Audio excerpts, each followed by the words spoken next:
의사 수 자체의 문제가 아니라 이거는 정말 의료 서비스를 국민들이 얼마나 쉽게 접근할 수 있느냐 그거를 따져봐야 되는 거니까.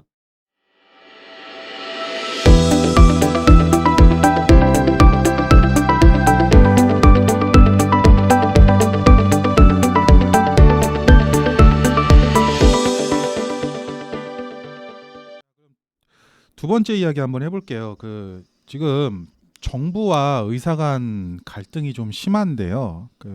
관심이 있는 분들은 이미 관련 소식을 접했을 텐데 간단하게 말하자면 정부가 추진하는 4가지 의료 정책에 일단 전공의를 필두로 한 의사들이 반대를 하면서 지금 갈등이 불거진 거거든요.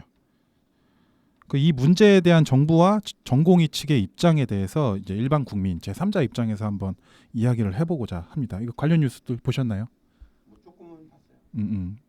일단은 정부가 내세운 4가지가 뭐냐면 일단 의대 정원을 늘리겠다는 거예요.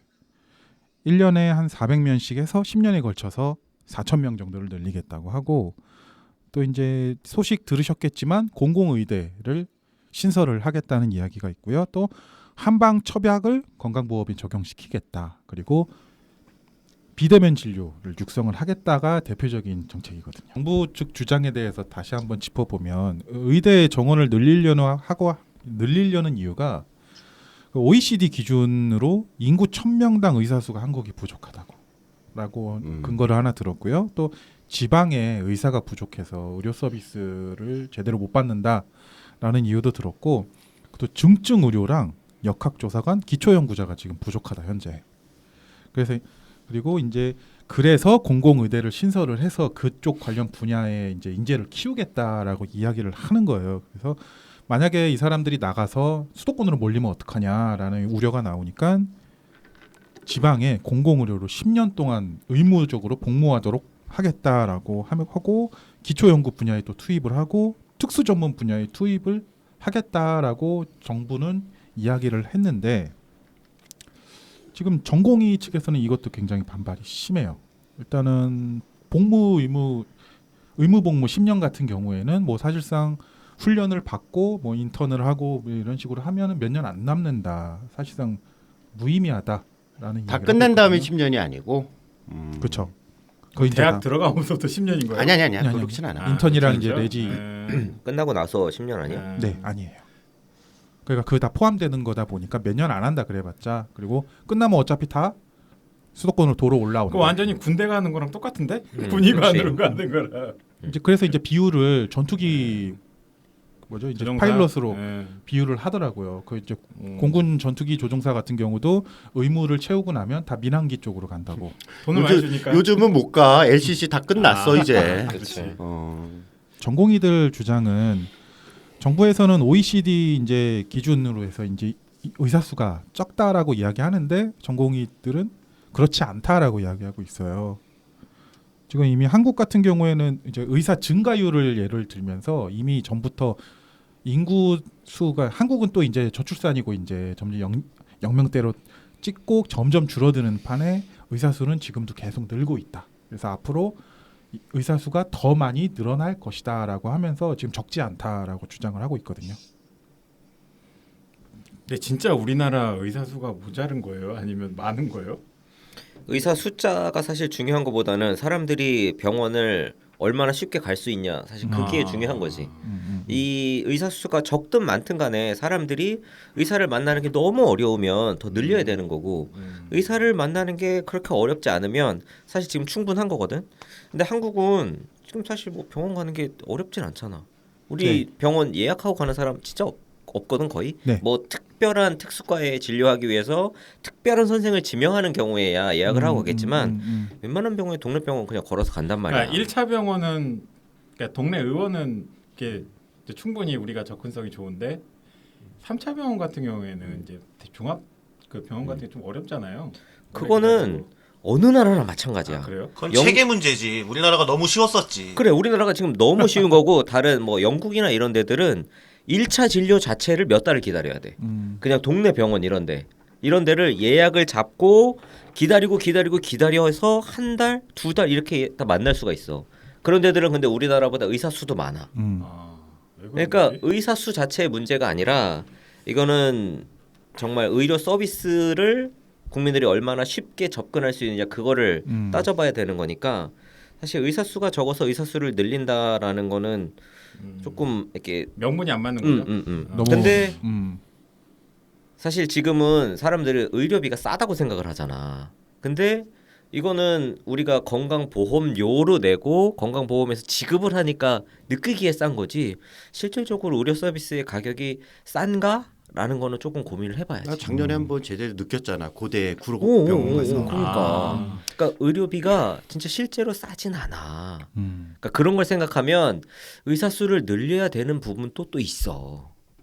그러니까 그러니까 중요한 건 정작 이제 가족 중에 그 희귀 질환이든 아니면 그러니까 쉽게 얘기해서 암을 걸렸어. 그랬을 때 빨리 선생을 만나서 진찰을 받고 수술을 하든 말든 이제 그게 가장 힘든 것 같아. 그치. 딱 그거 정도밖에 없고 나머지는 뭐 일반적으로는 우리가 생활하는 데 있어서 질병에 걸렸을 때 병원에 가서 의사 상담하고 진료받고 치료받는 데에는 솔직히 애로사항은 없거든.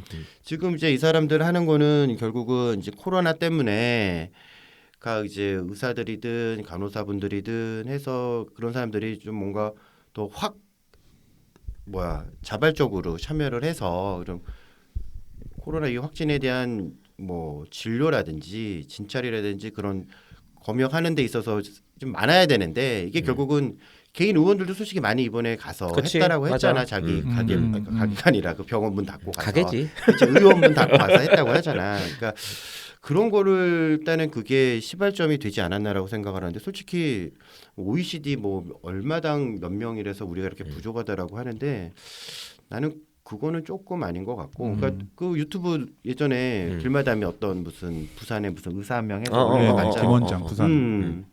봤는데 이제 그 사람 얘기로는 지방 이런 데다가 가는 사람은 돈을 더 많이 주면 된다고 하는데 실제로 또 지방에서 근무를 하게 되면 많이 줘. 많이 줘. 월급은. 많이 줘. 근데 문제는 이제 그 환경인데 지방도 이제 어느 수준의 맞아.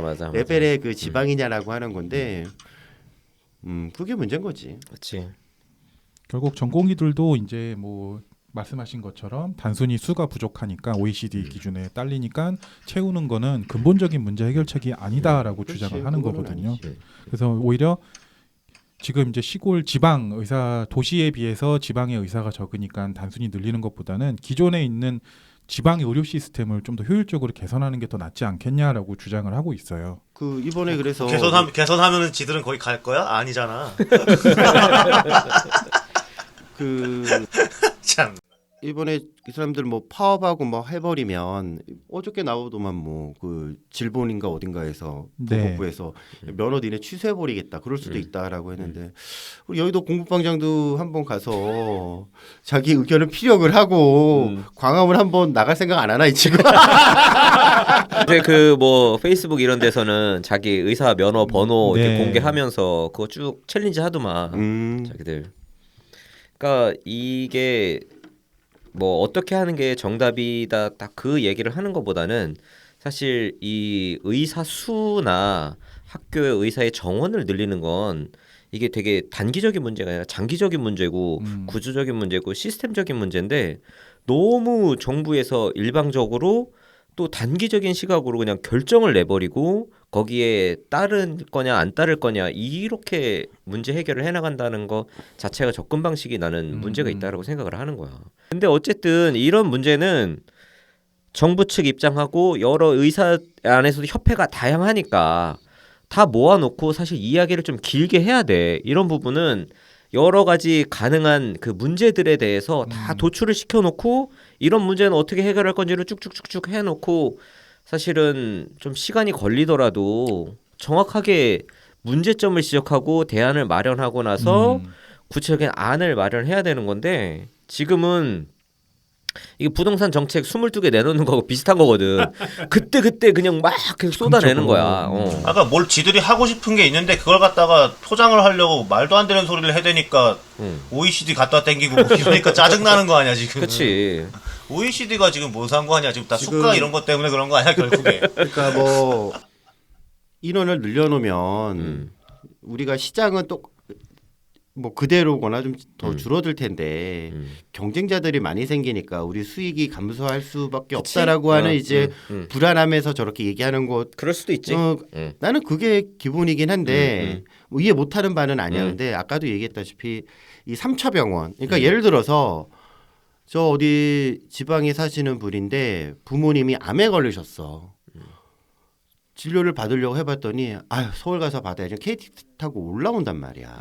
그래서 결국은 다시 뭐 삼성병원이든 뭐 연세 세브란스든 막 그런 데로 가버린다. 그러니까 거기에만 막 뭐라 그래야 돼? 그 몰려버린단 말이지. 지금 우리 그 일산 근처에 암센터. 암센터가 있어. 암센터 앞에 가면 뭐가 있냐면 환자방이 있어. 환자방이 뭐냐 하면 진료를 받으려면 대기하고 기다려야 되니까 왔다 갔다 하는 게 힘든 사람들은 그치 거기서 환자방에서 사는 거야. 세를 내고 오. 그러니까 이게 사실 말한 것처럼 3차 병원은 문제가 있어. 그래, 그러니까 어. 그런 것들이야. 그러니까 또 지방에, 그러니까 딱 경기까지만 해도 각 그 대학 병원들이 포진이 돼 있는데 물론 이제 큰 대도시도 뭐 부산, 광주 다 대전 있기야 하지. 근데 그쪽에 결국은 교통편이 그 불편한 게 아니기 때문에 그쪽에다가 더 그런 병원을 종합병원을 만들어서 조 선생이든 누구든 해서 이게 계속 이쪽으로만 이제 몰리지 않게 그쪽에서 계속 그쪽에서 발병한 분들은 그쪽에서 치료가 될 수 있도록 해주게 되면 좋지 않을까라는 생각을 해요. 근데 일단 그런 거서부터 그리고 지금 이제 수가 이야기를 하는데 사실은 이게 의료 서비스의 원가 산정하는 게 정말 힘들거든. 근데 의사들은 대부분 뭐 의료 기기 뭐 이런 것들 또 자기네들 학비 이런 것들 통해서 이제 수가를 조금 부풀리는 경향이 있단 말이야. 근데 이런 부분에 대해서도 정말 뭐 전문 기관이나 이런 데에 좀 의뢰를 해서 정확한 그런 원가 산정서부터 해서 좀 사실들을 가지고 팩트를 네, 가지고 문제를 정확히 진단을 한 다음에 이야기를 해야 되는데 지금처럼 다 밑에 자기들 유리한 것만 다 드러내고 불리한 건 다 감추고 자기네들 입장에서만 이야기를 하니까 이게 결론이 안 나. 그래 결국 피해 보는 건 또 국민들만 피해 보고